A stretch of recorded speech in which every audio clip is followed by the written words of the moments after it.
إن تسأل عنا فإنا لا نبالي بالطغاة نحن جند الله আল্লাহ রাব্বুল আলামিন সূরা হুজুরাতের 9 এবং 10 নম্বর আয়াতে ইমানদারদের মধ্যে যদি কখনো মতভিন্নতা মতপার্থক্য যে এটা যদি মারামারিতে পরিণত হয়, ইমানদারদের মধ্যে যদি কখনো দুই পক্ষ গন্ডগোল এবং ফাসাদের মধ্যে লিপ্ত হয়ে যাওয়ার মতো দৃশ্যের অবতারণা হয়, তাহলে আমরা যেন আমাদের মুসলমান ভাইদের ঘর পোড়ার মধ্যে আলু পোড়া দিতে না যাই। আমরা যেন আমাদের মুসলমান ভাইদের মধ্যকার বিভেদকে আরো বৃদ্ধি করতে সহায়তা না করি। আমরা যেন মীমাংসার পথ অবলম্বন করি। আমরা যেন তাদের মধ্যকার সম্পর্কের যে অবনতি হয়েছে সেটাকে দূর করবার চেষ্টা করি। আল্লাহ রাব্বুল আলামিন এই নির্দেশ দিতে গিয়ে বলেছেন, ওয়া ইন তাইফাতান মিনাল মুমিনিনা কাতাতালু, যদি ইমানদারদের দুটি দল দুটি গ্রুপ নিজেদের মধ্যে মারামারিতে লিপ্ত হয়ে যায়, ফাসলিহু বাইনাহুমা, তাহলে তোমরা সেই বিবাদমান দুটি দলকে মীমাংসা করবার চেষ্টা করবে। আজ আমাদের মধ্যে এরকম বহু বিষয়কে কেন্দ্র করে মুসলমানদের মধ্যে অনেক সময় মুখোমুখি অবস্থান আমরা দেখতে পাই যা দুর্ভাগ্যজনক, যা হওয়ার কথা ছিল না। এমনকি জাগতিক বিষয়ে যেমন হয়, ধর্মের নামে ইসলামের নামে আজ আমরা হাজার হাজার টুকরা হয়েছি। আজ গোটা বিশ্বে আমাদের মুসলমানদের যে অবস্থান দুর্বল হয়েছে, এর অন্যতম প্রধান কারণ হলো আমাদের অনৈক্য। আমরা যদি আজ আহলে কিবলা আহলে সুন্নাহ ওয়াল জামাআতের অনুসারীরা নানান মত এবং পথের অনুসারী হওয়া সত্ত্বেও, নানান থট এবং পন্থার অনুসারী হওয়া সত্ত্বেও, আমরা যদি মৌলিক বিষয়গুলোর উপর সবাই ঐক্যবদ্ধ থাকতাম, আমরা যদি আল্লাহ তাআলার দেওয়া ইত্তিহাদ মাল ইখতিলাফ, বৈচিত্র্যময় ঐক্য, বিভিন্ন বিষয়ে মতভিন্ন থাকা সত্ত্বেও মৌলিক বিষয়ে ঐক্যমতে আমরা যদি থাকতে পারতাম, আমাদের মধ্যে যদি মুসলিম ভ্রাতৃত্ববোধ থাকতো, আমাদের মধ্যে যদি বলয় ভিত্তিক যে দেয়াল আর প্রাচীরগুলো আছে সেগুলো যদি না থাকতো, তাহলে আজ বাংলাদেশের বাস্তবতা হলো, বাংলাদেশে আল্লাহর কোরআন, আল্লাহ রাসূল সাল্লাল্লাহু আলাইহি ওয়াসাল্লামের হাদিসের আলোকে বাংলাদেশ আজ অটোমেটিক পরিচালিত হতো, ঠিক কিনা বলেন?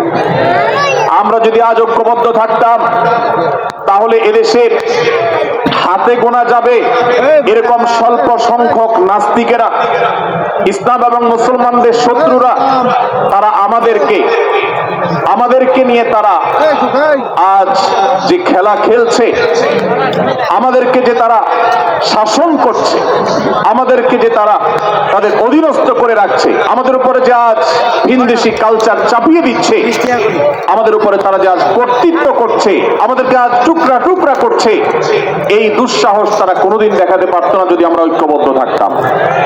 ভাইরা আমার, এই জন্য আমরা সব বিষয়ে সবাই একমত হব না। আজকের এই মাহফিলে যত মানুষ এসেছেন সবাই সব বিষয়ে একমত নন। এমনকি আজকের এই মাহফিল কর্তৃপক্ষ যে আয়োজন করছেন 3 দিন ব্যাপী, এই মাহফিলে আপনারা দেখেছেন এখানে কওমি এবং আলিয়া উভয় জায়গা থেকে বক্তা নির্বাচন করা হয়েছে, অসাধারণ সমন্বয় করা হয়েছে। এটি একটি ঐক্যের বার্তা। আমরা আশা করব মাঠ পর্যায়ে আমরা যারা কাজ করব, আমরা প্রত্যেকে আমাদের অন্য মতের, ভিন্ন মতের যে সমস্ত মুসলমান ভাইরা আছেন, তার সাথে আপনার কোনো থটগত মত পার্থক্য থাকতে পারে, চিন্তাগত কোনো ভিন্ন মত থাকতে পারে, কিন্তু দিন শেষে তিনি আপনার মুসলমান ভাই। তার আল্লাহ আর আপনার আল্লাহ এক, তার রাসূল এবং আপনার রাসূল এক, তার কিবলা এবং আপনার কিবলা এক, তার কোরআন আর আপনার কোরআন এক, তার নামাজ আর আপনার নামাজ এক, তার রোজা আর আপনার রোজা এক, তার যাকাত এবং আপনার যাকাত এক, তার সাথে আপনার মোটা এবং মৌলিক বিষয়ে কোনো মত পার্থক্য নাই। অতএব ছোটখাটো বিষয়কে কেন্দ্র করে আপনি যদি তাকে আপনার প্রতিপক্ষ মনে করেন, আপনি যদি তাকে আপনার শত্রু মনে করেন, এটা হবে আপনার ইসলামের জন্য, আপনার জন্য, এদেশের মুসলমানদের জন্য সবচেয়ে বড় ভুল। ভাইরা আমার, আর দুই হযরত আশরাফ আলী থানভী রহমাতুল্লাহ আলাইহির সর্বশেষ খলিফা আবুল হক সাহেব রহমাতুল্লাহ আলাইহি বলতেন, दीन के हर काम करने वालों को রফিক সমঝো, ফরিক না সমঝো। যারাই আল্লাহর দ্বীনকে বুলন্দ করবার জন্য, যারাই আল্লাহর দ্বীনকে সেবা দেওয়ার জন্য, খেদমত করার জন্য কাজ করছে, তার পদ্ধতি তোমার থেকে ভিন্নতর হতে পারে, তাকে তুমি তোমার বন্ধু মনে করো, সহযাত্রী মনে করো, পথযাত্রী মনে করো, সহযোদ্ধা মনে করো, তোমার প্রতিপক্ষ মনে করবে না।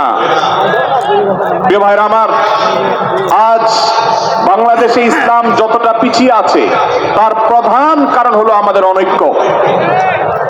আজ আমরা যদি আমাদের মধ্যকার যে সমস্ত দেয়াল এবং প্রাচীরগুলো, অদৃশ্য প্রাচীরগুলো উঠে আছে, যেগুলো আমাদের মুসলিম ভ্রাতৃত্বকে ভেঙে খান খান করে দিয়েছে, টুকরো টুকরো করে দিয়েছে, যদি আজ আমরা সে সমস্ত অদৃশ্য প্রাচীরগুলো দূরে সরাতে পারতাম, আমার ভিন্ন মতের ভাইকে যদি আমার ভাই মনে করতে পারতাম, তার যদি আমি কল্যাণকামী হতে পারতাম, আল্লাহর কোরআনের ঘোষণা অনুযায়ী এই মুসলমানদের ঐক্যবদ্ধ শক্তিকে দমাবার শক্তি পৃথিবীর কারোর নাই, কারোর নাই, কারোর নাই।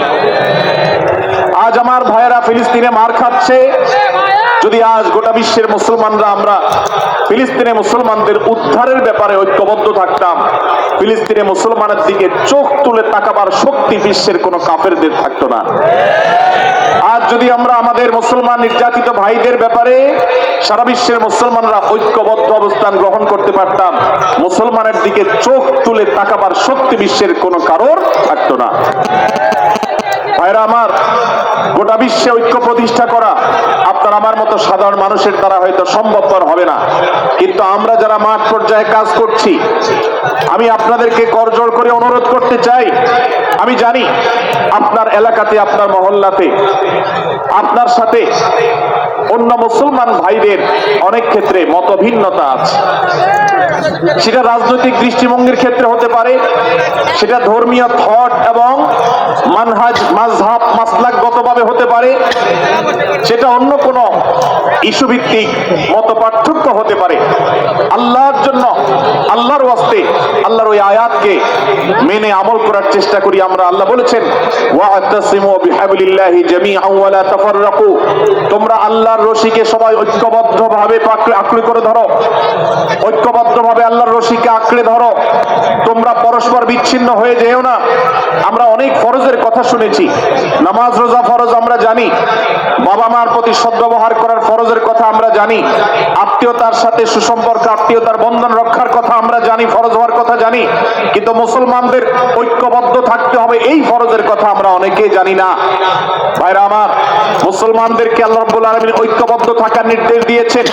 এই ঐক্যটা এর মানে এই নয় যে সবাই এক মতের হয়ে যাবে সব বিষয়ে, বিভিন্ন বিষয়ে আমাদের মতো মত পার্থক্য থাকবে, তারপরে আমরা একে অন্যের সহযোদ্ধা হব, সহযাত্রী হব, আমরা একে অন্যের কল্যাণকামী হব, একে অন্যের ভালো চাইবো। আমার ভিন্ন মতের মুসলমানের কোনো ক্ষতিতে আমি খুশি হব না, তার ক্ষতিতে আমি কষ্ট পাবো, তার সাফল্যকে আমি এনজয় করব, আনন্দিত হব। এটা যদি করতে না পারি তো আমি কখনো খালেস এবং সাচ্চা মুসলমান হতে পারলাম না।